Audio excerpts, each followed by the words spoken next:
Hi everyone, and welcome to another edition of Let's Argue, where I go onto social media, I welcome your hot takes, your unpopular opinions, your tough questions, I respond to the best ones, literally in this segment. Let's go! K-pop fans are the most toxic fan base and are driving away potential listeners! I mean, look, I think most fan bases have the potential to be toxic and, I've had a few run-ins with the K-pop fan base through reviews or just very light coverage I have done on artists in the genre, and believe me, my opinions that I threw out there were not the most positive in the world or anything.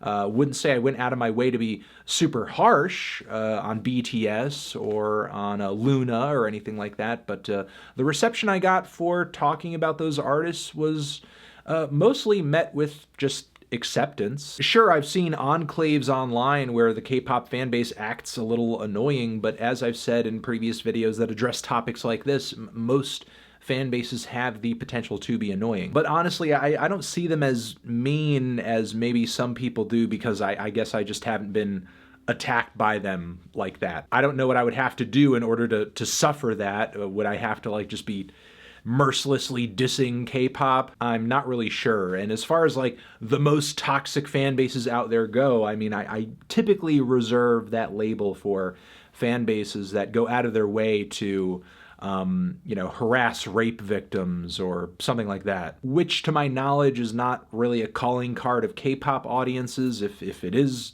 let me know. Kurt Cobain is an excellent songwriter, but a terrible guitarist. If you define excellent guitar playing by just what you might typically hear out of a Steve Vai or even a Frank Zappa record, then yeah, maybe Kurt Cobain is not the brightest crayon in the box. But I don't know, Kurt Cobain's kind of raw and also occasionally minimalist approach to the guitar parts that he wrote and performed in his songs were actually pretty creative, unique, and stand out in the greater landscape of rock music still to this day. I don't know if being a great guitarist should simply be defined by the technical ability that you show on your records, but also the creativity, the innovation, the personality that you approach the instrument with as well. People freak out too much whenever the XXL Freshman list comes out and take it too seriously. Honestly, the freshman list is really the only list of its kind that is pushed by a publication that is as large and as historically important as XXL is in the field of hip-hop, though every year there are picks on the list that do seem kind of trash. A lot of the freshmen don't actually go on to have successful careers. And more every year it seems like XXL is kind of democratizing the process and allowing fans to vote on whose pitches are the best and what artists do and do not deserve to be on the list. I know the list isn't entirely fan-curated, yes. Unfortunately, XXL seems to put up that facade even though before the cover goes out, they already know some of the names and faces that are gonna be on it. Still though, the whole process of voting and pitching just seems really confusing and convoluted, and they basically include every rapper and their mom into the pitch list because every rapper is just trying to drive their fans to the website, and that brings XXL more engagement, more clicks, more traffic. In a lot of ways, XXL has kind of watered down the merit and the impact and the significance of the freshman list. But still, even to this day, there aren't a whole lot of things out there on the hip-hop journalism market that are as institutionalized as the XXL freshman list, so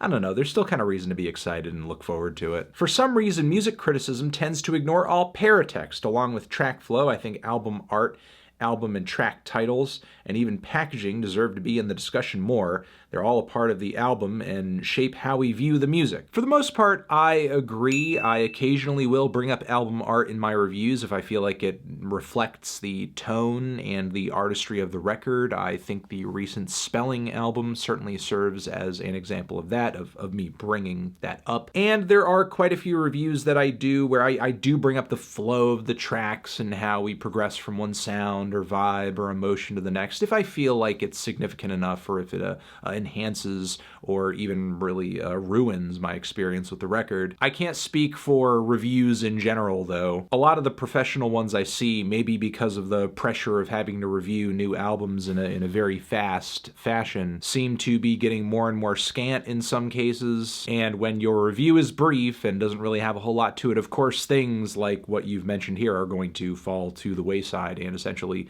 go unmentioned. Although I wouldn't really argue that album packaging is all that significant for a review, especially in 2019, where more and more music consumed is not being done so through a physical medium. People are just kind of merely streaming it. I don't mind dumb music, but I just cannot stand listening to Rich the Kid. The number one issue with Rich the Kid's music is not just that it's dumb. There's a lot of great dumb music out there, but Rich the Kid is just absolutely boring and offers really nothing in the grander scheme of pop rap. He's had a couple of big songs and really that's it. You, Sean Evans, binging with Babish in a triple threat wrestling match for one melon to rule them all. I will sink both those bitches. Babish will go down first. That is without a doubt in my view. Sean, he's going to be a fighter. I'm not going to come out here and say it'll be easy to take Sean Evans down. He has the rugged looks and the wiry build and probably the rock hard fortitude of like a British or an Irish boxer. But I think on my feet, I'm a frugal fighter and I got a bit of a height and a weight advantage on the guys. So,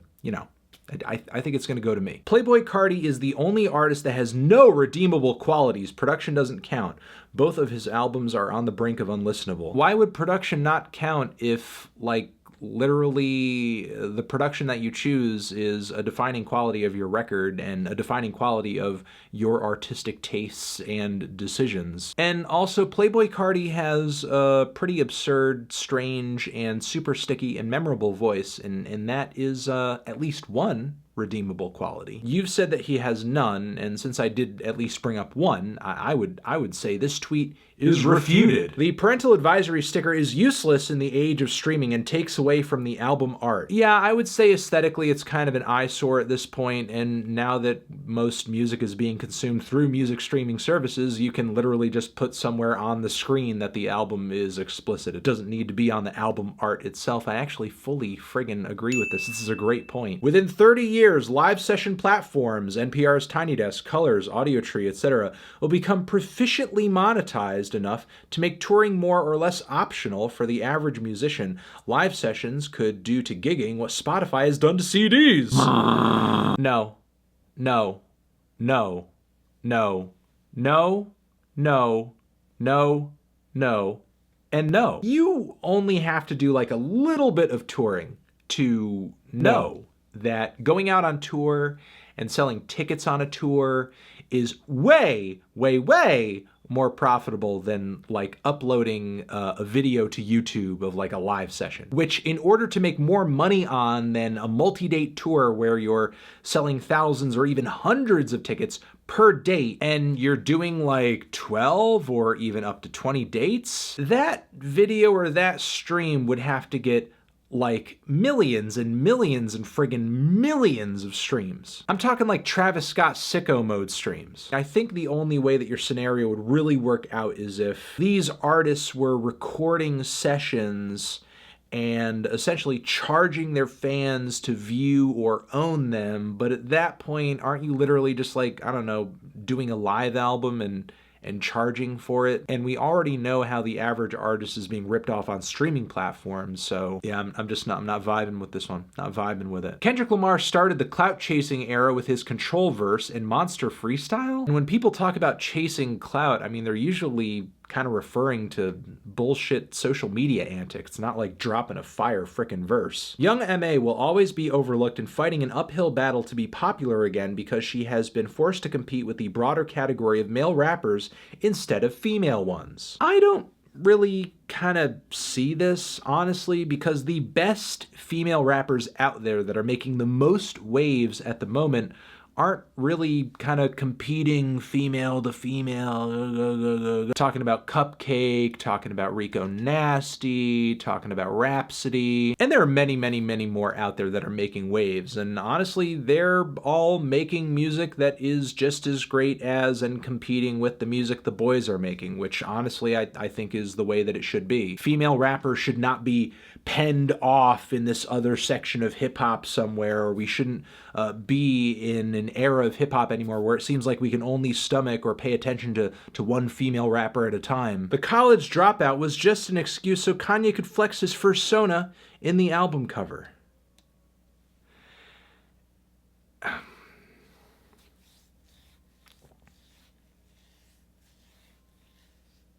This is true. Thank you everyone for watching. This has been another edition of Let's Argue. I hope you stick around with us, subscribe, give us a thumb up, give us a nice comment. Over here next to my head is another video that you can check out. Hit that up or the link to subscribe to the channel. Anthony Fantano. Let's Argue forever.